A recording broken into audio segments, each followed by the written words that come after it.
નમસ્કાર મિત્રો, આપણે નીટજી માટે ઘણું જ અગત્યનું છે આભાર ઇમ્પોર્ટન્ટ કે આપણે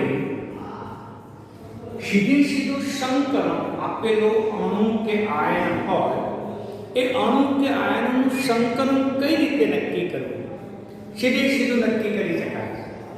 તો એના માટેની પહેલી પદ્ધતિ કે અણુ આયનમાં રહેલો દરેક પરમાણુ કે ઘટક એની બાહ્ય કક્ષાના ઇલેક્ટ્રોન ધ્યાનમાં લેવાના. બાહ્ય કક્ષાના ઇલેક્ટ્રોનનો સરવાળો કરવાનો. જો સરવાળો 8 કે તેથી ઓછો આવે તો 2 વડે ભાગો. 8 કે તેથી વધુ આવે 8 થી વધુ આવે તો 8 વડે ભાગો. જો શેષ આવે તો 2 વડે. અને કક્ષકોનો સરવાળો કરો. તમને ખબર છે કે 2 કક્ષક હોય, 2 કક્ષકો આવે જવાબ, તો પછી sp સમીકરણ થાય. 3 કક્ષકો હોય તો મિત્રો sp2 થાય અને 4 હોય તો sp3 થાય. આ તો તમને મિત્રો ખબર જ છે. એ પ્રકારની કક્ષકોનો સરવાળો તમને ખ્યાલ છે જ મિત્રો. જો 5 આવે કક્ષકો તો 1s 3p, ત્યાર પછી કઈ આવે d. 2 કક્ષકો s અને p, 3 1s 2p sp2. 4 કક્ષકો હોય તો 1s અને બાકીની 3p sp3. મિત્રો 6 હોય તો s તો આવે, s પછી p આવે, પણ p વધુમાં વધુ કેટલી તો કે 3.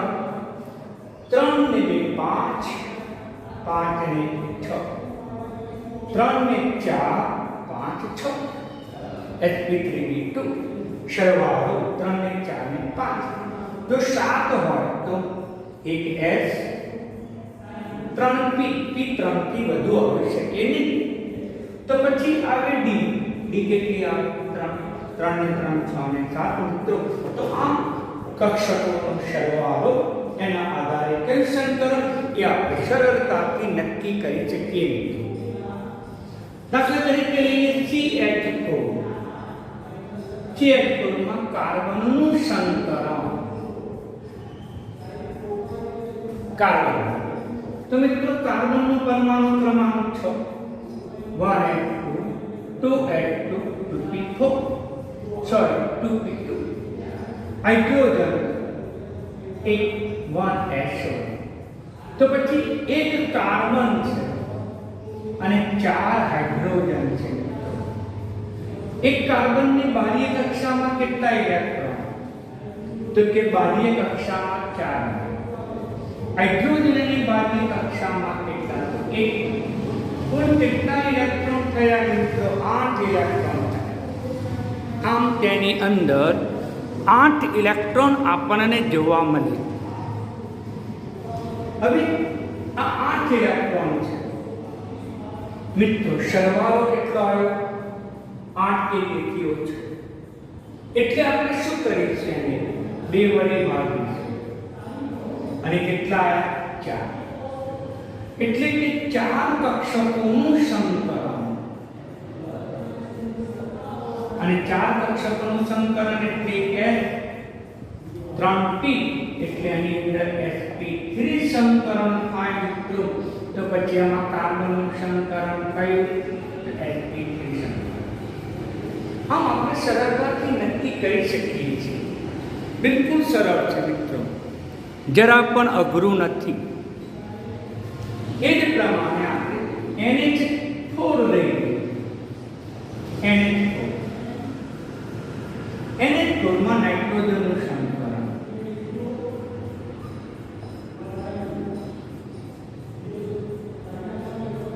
તો નાઇટ્રોજન ની ઇલેક્ટ્રોન રચના મિત્રો મેં પહેલા કીધું છે કે ઇલેક્ટ્રોન રચના વગર ના ચાલે. નાઇટ્રોજનનો 7 છે 1s2 2s2 2p3 3 ને 2 5 ને 2 7.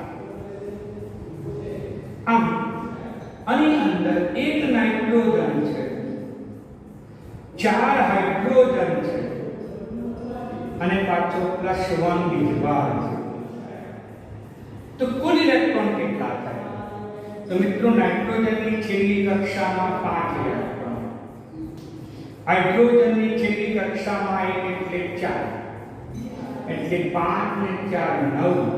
પરંતુ મિત્રો +1 છે એટલે 1 ઇલેક્ટ્રોન ગુમાવ્યો છે. અને 1 ઇલેક્ટ્રોન ગુમાવ્યો છે કારણ કે ધન વીજભારિત છે, અને ધન વીજભારિત હોવાથી 1 ઇલેક્ટ્રોન ગુમાવ્યો. તેથી કુલ ઇલેક્ટ્રોન કેટલા થયા? તો કે 8. બરાબર ધ્યાનમાં રાખો. નાઇટ્રોજનની છેલ્લી કક્ષામાં 5 ઇલેક્ટ્રોન હતા, 5 કાર્બન. હાઇડ્રોજનની છેલ્લી કક્ષામાં 1 ઇલેક્ટ્રોન, એવા 4 એકા 4, પણ +1 વીજભાર છે એટલે 1 ઇલેક્ટ્રોન ગુમાવ્યો. 8 ઇલેક્ટ્રોન. 8 ને તમે કેટલા વડે ભાગશો? 8 વડે ના, તો કે 2 વડે ભાગવા પડે. =4.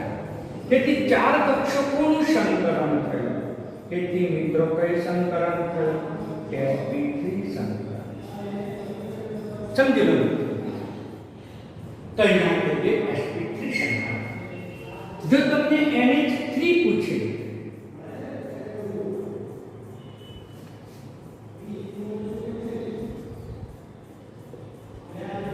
NH3 માં નાઇટ્રોજનનું સંકલન. મિત્રો આ NH4 +1 હતું, આ NH3 છે. તો એમાં 1 નાઇટ્રોજન છે, 3 હાઇડ્રોજન છે. નાઇટ્રોજનની છેલ્લી કક્ષામાં, બાહ્ય કક્ષામાં, સંયોજકતા કક્ષામાં કેટલા ઇલેક્ટ્રોન? તો કે 5 ઇલેક્ટ્રોન છે. તો આમાં 5 છે. હાઇડ્રોજનની છેલ્લી કક્ષામાં 1 ઇલેક્ટ્રોન. 5 + 3 મિત્રો કેટલા થયા? તો કે 8 થયા. તો 8 થયા. તો 8 ને તમે કેટલા વડે ભાગશો?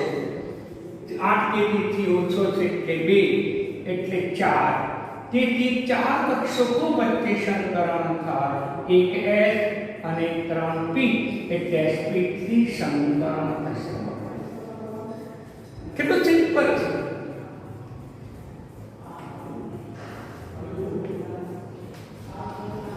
ચાર કક્ષકો એટલે sp3. હવે લઈએ CO3 - માં મધ્યસ્થ પરમાણુ કાર્બનનું સંકલન. મધ્યસ્થ પરમાણુ કાર્બનનું સંકલન મિત્રો સિમ્પલ છે, બિલકુલ આવડે એવું છે. તો પહેલા તો ઇલેક્ટ્રોનની સંખ્યા ગણવી પડે. તો કાર્બન, 1 કાર્બન છે, 3 ઓક્સિજન છે, -2 વીજભાર છે. 1 કાર્બનની બાહ્ય કક્ષામાં કેટલા ઇલેક્ટ્રોન? તો કે 4 ઇલેક્ટ્રોન. ઓક્સિજન લઈએ મિત્રો. તો ઓક્સિજનનો પરમાણુ ક્રમાંક કેટલો છે? તો ઓક્સિજનનો પરમાણુ ક્રમાંક 8 છે. ઓક્સિજનનો 8, 1s2 2s2 2p4. તેથી બાહ્ય કક્ષામાં કેટલા ઇલેક્ટ્રોન? 8. 1 ગુણ્યા કાર્બન જે છે, કાર્બનની બાહ્ય કક્ષામાં 4. હમણાં જ આપણે ઇલેક્ટ્રોન રચના શીખ્યા. ઓક્સિજનની 6 વત્તા -2 વીજભાર. તેથી 4 ઇલેક્ટ્રોન કાર્બનના, 18 ઇલેક્ટ્રોન ઓક્સિજનના, ઉપરાંત -2 છે એટલે કે 2 ઇલેક્ટ્રોન મેળવે છે. -2 વીજભાર છે. તટસ્થ પરમાણુ કરતા 2 ઇલેક્ટ્રોન મેળવે. કુલ કેટલા થયા? તો 18 ને 2 20 ને 4 24 ઇલેક્ટ્રોન. મિત્રો 24 ઇલેક્ટ્રોન થઈ ગયા. તો પછી મારે કેટલા વડે ભાગવા પડે? તો નિયમ બીજો 8 થી વધુ છે. તો 8 થી વધુ છે એટલે આવશે મિત્રો 8 વડે એટલે 3. 8 × 24 એટલે 3 કક્ષકોનું સંકરણ થશે અને પહેલી એક કક્ષક આવી, બાકીની બે બાકી રહી, બીજી p આવશે, પણ p કેટલી? 2, માટે આમાં સંકરણ થશે sp2 સંકરણ 2 ને 3, તો મિત્રો થશે sp3 સંકરણ. સમજો, બિલકુલ સિમ્પલ છે, અઘરું છે નહીં. એ જ પ્રમાણે આગળ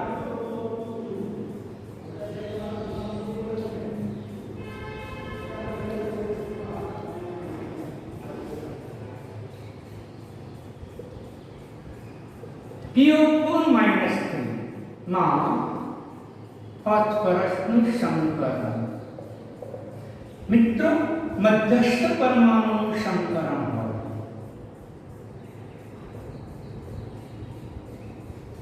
મધ્યસ્થ ફોસ્ફરસ, તો કયું થશે? તો ફોસ્ફરસનું પરમાણુ ક્રમાંક 15 છે. 1s2 2s2 2p6 3s2 3p5 10 12 13 3 5 એટલે 15. બાહ્ય કક્ષામાં કેટલા ઇલેક્ટ્રોન? તો કે 5. તો પછી 1 ગુણ્યા ફોસ્ફરસ, 4 ગુણ્યા ઓક્સિજન, -3 વીજભાર છે. ફોસ્ફરસમાં કેટલા ઇલેક્ટ્રોન છે? બાહ્ય કક્ષામાં 5 છે. ઓક્સિજનની બાહ્ય કક્ષામાં કેટલા ઇલેક્ટ્રોન? તો કે 4. તો ખબર જ છે, આ ઉપરાંત -3 વીજભાર, એટલે -3 વીજભાર હોવાથી પોતે 3 ઇલેક્ટ્રોન મેળવે છે. 5 એકા 5, 16 અને 3. કેટલા ઇલેક્ટ્રોન થયા મિત્રો? તો કે 24 ઇલેક્ટ્રોન થયા. 24 થયા મિત્રો. તો સરવાળો 8 થી વધી ગયો, અને 8 થી વધી ગયો તો કેટલા વડે ભાગવાના મિત્રો? તો કે 8 વડે. 8 તરી 24 થશે મિત્રો. એટલે કયું સંકરણ થશે? બરાબર ધ્યાનમાં રાખો.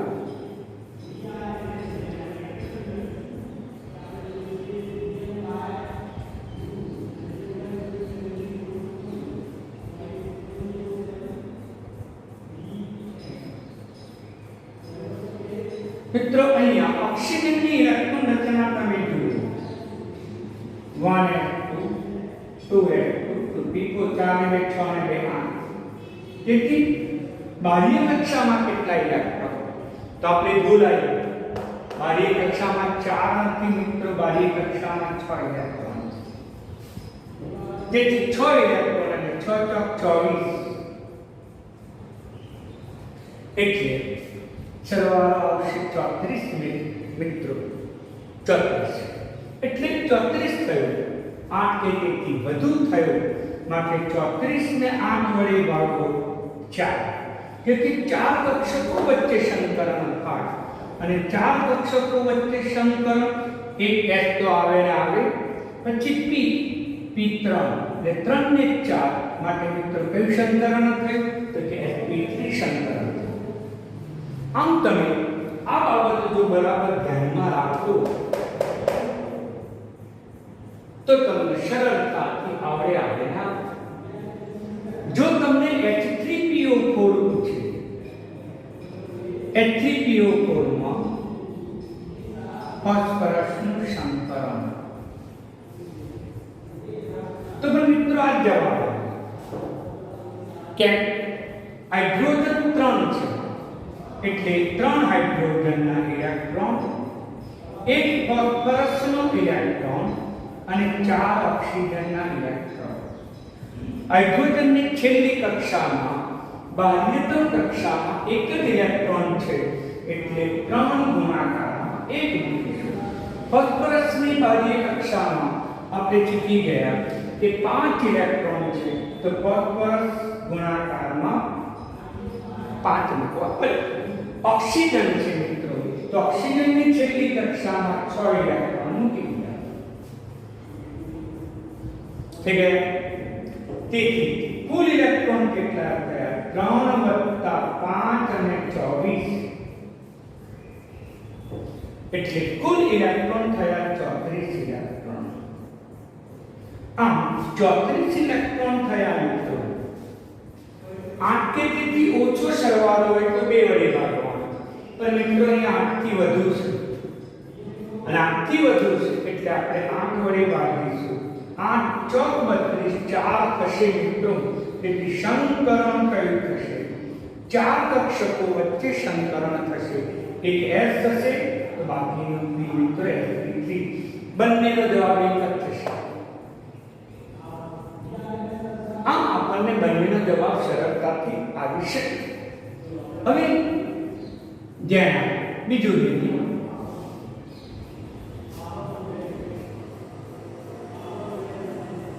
PO4 minus 2 આવું બને છે કાંઈ મિત્રો, અથવા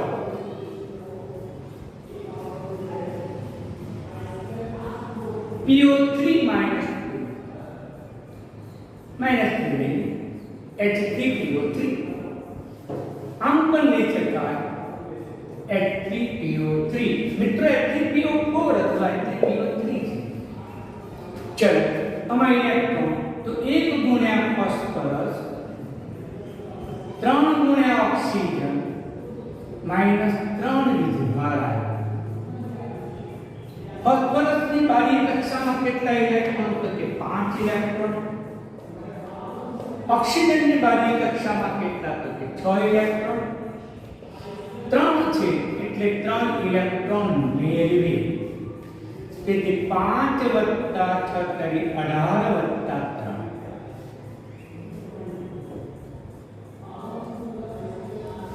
ઓકે મિત્રો, તો ધ્યાન રાખો. તો પછી કેટલા થયા?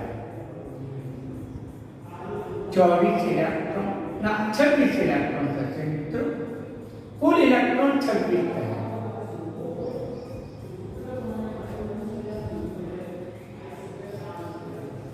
તો 26 ઇલેક્ટ્રોન 4 કે તેથી વધુ. એ 26 ભાગ્યા 8 એટલે કેટલા થશે? 8 તરી 24 મિત્રો. આમ આપણે 26 ભાગાકારમાં 8 કરીએ તો 8 તરી 24 તો 2 શેષ આવે. 2 શેષ આવે તો આ 2 શેષ આવે. શેષને શું કરવાનું? જો શેષ આવે તો 2 વડે ભાગવાનું. તો એને પણ આપણે 2 વડે ભાગીશું એટલે 1 થશે. તેથી મિત્રો શું થશે? 3 વત્તા 1 એટલે 4 થશે. તમે શેષને 2 વડે ભાગો એટલે 1 આવી જશે. 3 વત્તા 1 એટલે 4 થશે મિત્રો.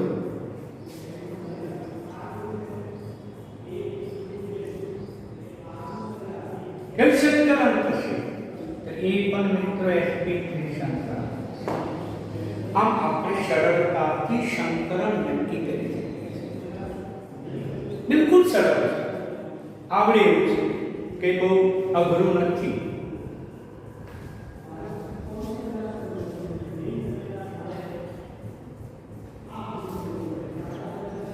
PCl5 લઈએ આપણે. PCl5 માં ફોસ્ફરસનું સંકલન, મધ્યસ્થ પરમાણુ ફોસ્ફરસનું સંકલન. તો એક ફોસ્ફરસ છે, 5 ક્લોરીન છે, માં કુલ ઇલેક્ટ્રોન ગણવા.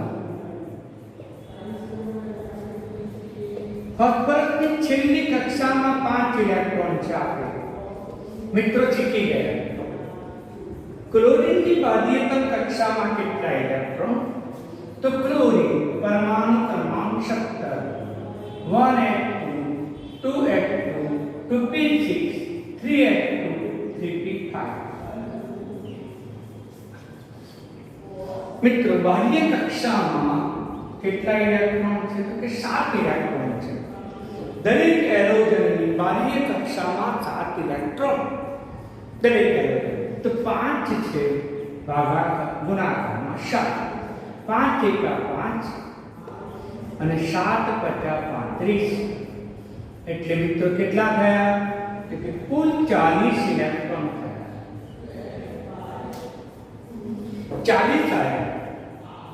8 થી વધુ તો 8 વડે ભાગો.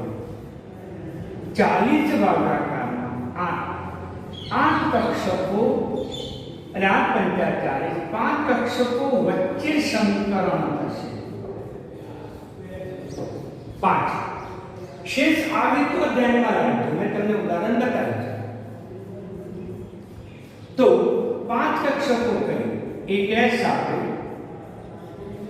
3 P આવશે, S પછી P આવે, P પછી કઈ આવે? તો 3 ને 4 જ થવી જોઈએ 5. તો પાછળ D કક્ષક બાકી રહ્યું એટલે ત્રિડી સંકરણ થાય. અને એનો આકાર જે છે એ ત્રિકોણીય દ્વિપિરામિડ. મિત્રો આ આકાર થશે ત્રિકોણીય દ્વિપિરામિડ. ચલીએ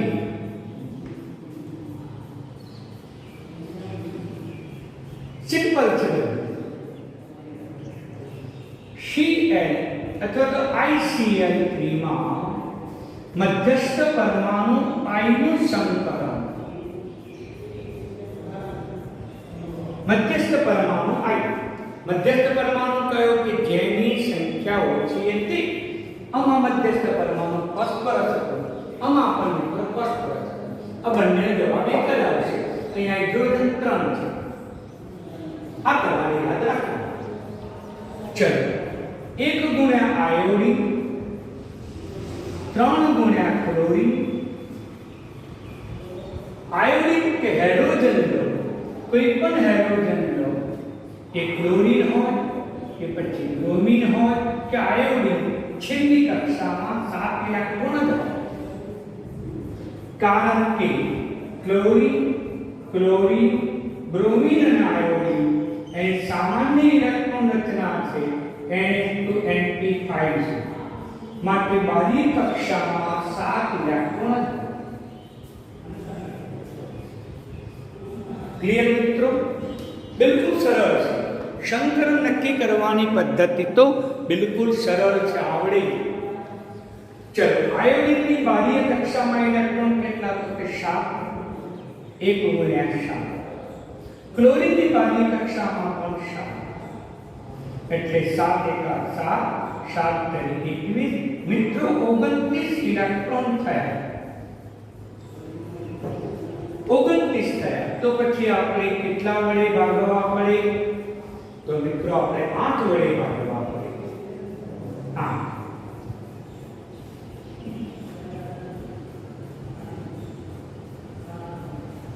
તો 8 વડે ભાગો. 7 3 3 ને 4, 4 7 28 થાય મિત્રો. મારી સરવાળામાં ભૂલ છે. 28 ઇલેક્ટ્રોન થયા.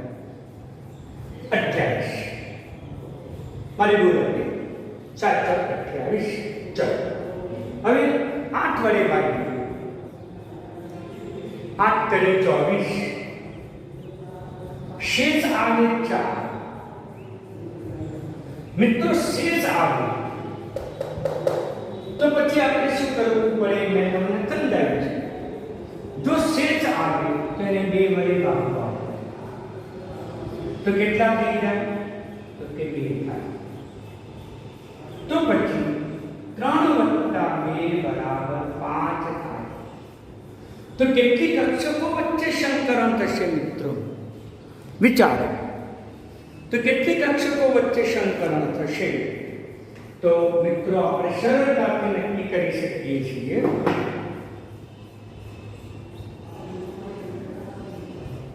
આકાર ધ્યાન. જો શેષ વધે તો 2 વડે ભાગો. 2 આયા 4 ભાગાકારમાં 2 એટલે 3 ને 2 5 એટલે 1 S 3 P. એટલે 3 ની 4 જ કક્ષક થઈ. હજુ એક કક્ષક બાકી. તો કઈ આવશે? તો આમ તમે સરળતાથી સંકરણ નક્કી કરી શકો છો મિત્રો. અઘરું છે નહીં. ઓકે, તો આની નોટ્સ વ્યવસ્થિત રીતે ઉતારજો. તમને કોઈ પણ અણુ કે આયનનું સંકરણ પૂછી શકે મિત્રો. હું તમને આના એમસીક્યુ નીટ કે જી સ્વરૂપમાં મોકલી આપીશ મિત્રો, પીડીએફ સ્વરૂપે. એટલે એના જવાબો મને અવશ્ય રીતે મોકલી આપજો. સિમ્પલ વસ્તુ છે, બરાબર સમજી લો મિત્રો. અને છતાં પણ જો તમને ન ફાવે તો મને વોટ્સઅપ ઉપર મોકલજો, હું તમને જવાબ મોકલી આપીશ મિત્રો. તો અહીંયા આપણું આજે પ્રકરણ જે હતું 4, બહુ લાંબુ પ્રકરણ હતું, આણવીય રચના. અહીંયા આપણે જીની સાથે પૂરું થઈ જાય છે મિત્રો. એટલે આપણે હવે નવા લેક્ચર કે વિડીયોમાં નવું ચેપ્ટર આપણે શરૂ કરીશું મિત્રો. ઓકે, ધન્યવાદ.